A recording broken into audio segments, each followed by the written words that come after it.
Hai, selamat datang di video Natasha. Kali ini saya akan menerangkan 5 materi etika bisnis dan profesi yang sudah saya rangkum. Langsung saja ke materi yang pertama, etika bisnis dan profesi. Sejarah etika komputer. Pada era 1940-an, Norbert Wiener melakukan penelitian di bidang etika dan teknologi yang memunculkan cybernetics atau the Science of Information Feedback System. Kemudian pada era 1960-an, Don Parker dari SRI International Menlo Park, California melakukan riset untuk menguji penggunaan komputer yang ilegal. Era 1970-an, Deborah Johnson menerbitkan komputer ethics dan Walter Manner menggunakan istilah etika komputer. Kemudian era 1990-an sampai sekarang, Donald Gatterban, Kate Miller, Simon Rogerson, dan Diana Martin menjadikan etika komputer menjadi salah satu bidang ilmu utama pada banyak riset dan perguruan tinggi di dunia yang akan terus dikembangkan mengikuti perkembangan komputer itu sendiri. Kemudian kejahatan apa sih yang timbul saat penggunaan komputer? Ada 5 kejahatan yang timbul karena penggunaan komputer. Yang pertama, kejahatan komputer. Yang kedua, cyber ethics. Yang ketiga, e-commerce. Yang keempat, pelanggaran HKI atau hak kekayaan intelektual. Dan yang terakhir, tanggung jawab profesi. Yang pertama, kita akan membahas kejahatan komputer. Kejahatan komputer yang pertama ada carding. Carding adalah berbelanja dengan menggunakan nomor dan identitas dari kartu kredit orang lain yang diperoleh secara ilegal, biasanya dengan mencuri data di internet. Kemudian ada hacking. Hacking adalah kegiatan menerobos program komputer milik orang lain. Next ada cracking. Cracking adalah hacking untuk tujuan jahat. Berbeda dengan carder yang hanya mengintip kartu kredit, cracker mengintip simpanan para nasabah di berbagai bank atau pusat data sensitif lainnya untuk keuntungan diri sendiri. Lanjut ada phishing. Phishing adalah kegiatan memancing pemakai komputer di internet atau user agar mau memberikan informasi data diri pengguna atau username dan kata sandinya atau password pada suatu website yang sudah di-device. Kemudian ada spamming. Spamming adalah pengiriman berita atau iklan lewat surat elektronik atau email yang tak dikehendaki. Kemudian yang terakhir ada malware. Malware adalah program komputer yang mencari kelemahan dari suatu software. Kejahatan yang kedua ada cyber ethics. Kejahatan ini terjadi karena internet sebagai perkembangan di bidang komputer dan juga dapat digunakan untuk berkomunikasi secara langsung dan juga dapat digunakan untuk peluang baru berbisnis. Permasalahannya adalah pengguna berasal dari berbagai negara dan juga hidup dalam dunia anonymous. Aturannya berasal dari IETF. Kepanjangannya adalah The Internet Engineering Task Force. Lanjut kejahatan yang ketiga ada e-commerce. Kejahatan ini merupakan sistem perdagangan yang menggunakan mekanisme elektronik yang ada di jaringan internet.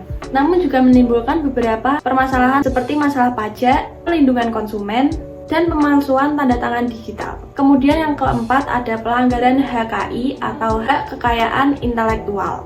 Hal ini terjadi karena informasi yang berbentuk digital sehingga mudah untuk disalin. Hal ini menimbulkan keuntungan tapi juga menimbulkan permasalahan.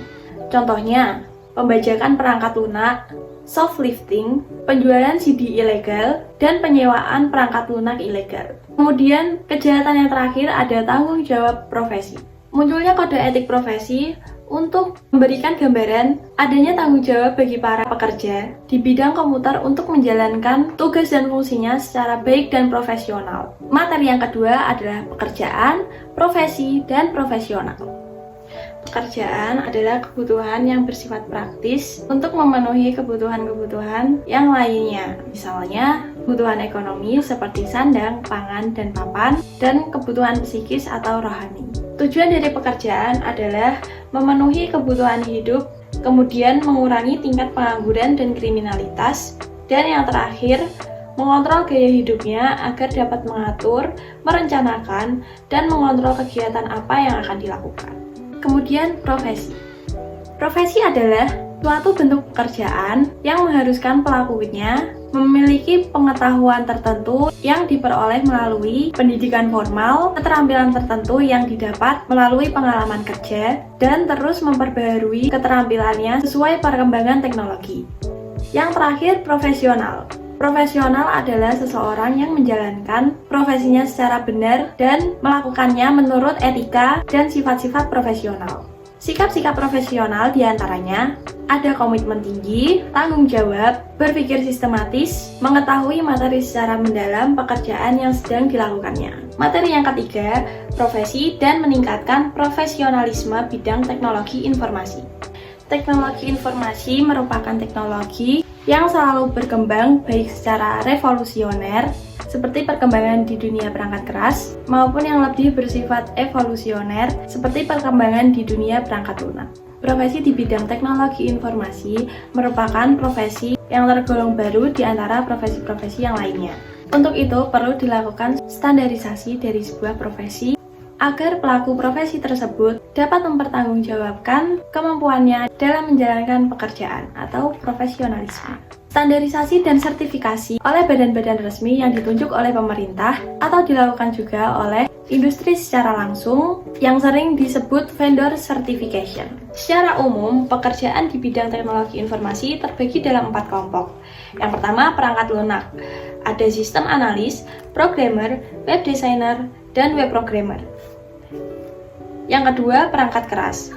Contohnya ada teknisi dan networking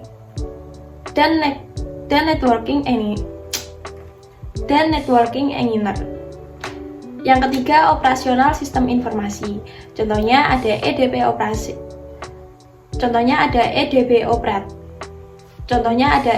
operator dan sistem administrator. Yang terakhir, pengembangan bisnis teknologi informasi. Yang keempat, ada organisasi profesi. Organisasi profesi adalah sekelompok orang yang memiliki tujuan yang sama pada program keahlian tertentu.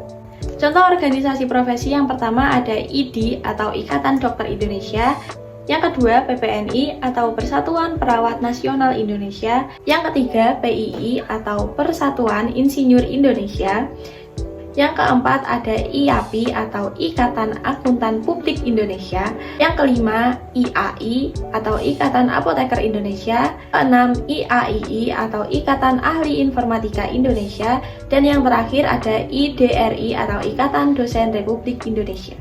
Kemudian organisasi profesi teknologi informasi di Indonesia.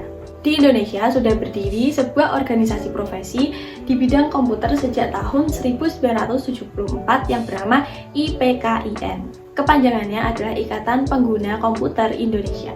Seiring dengan perkembangannya, IPKIN berganti nama menjadi IPKII atau Ikatan Profesi Komputer dan Informatika Indonesia.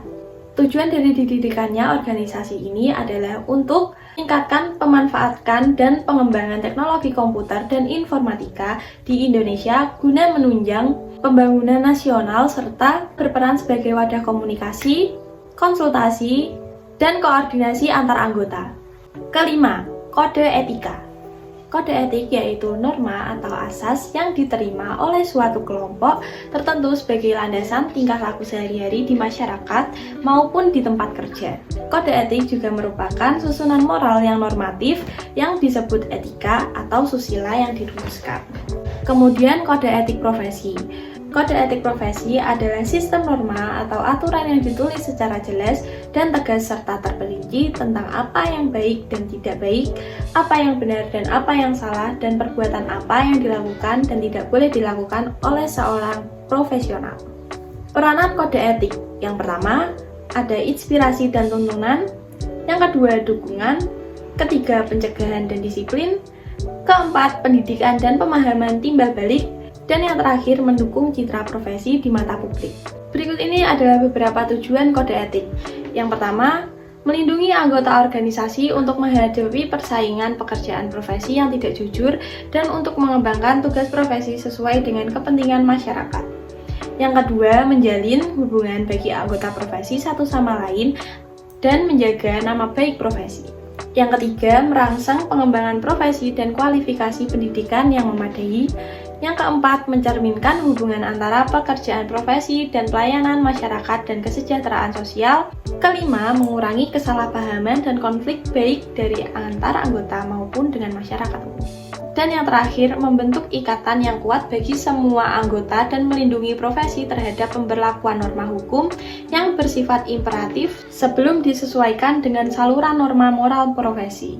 Sanksi bagi pelanggaran kode etik yaitu sanksi moral, dan yang kedua, sanksi dikeluarkan dari organisasi. Oke, jadi itulah rangkuman dari 5 materi etika bisnis dan profesi yang sudah saya buat. Semoga kalian suka dengan videonya dan terima kasih sudah menonton. Bye-bye.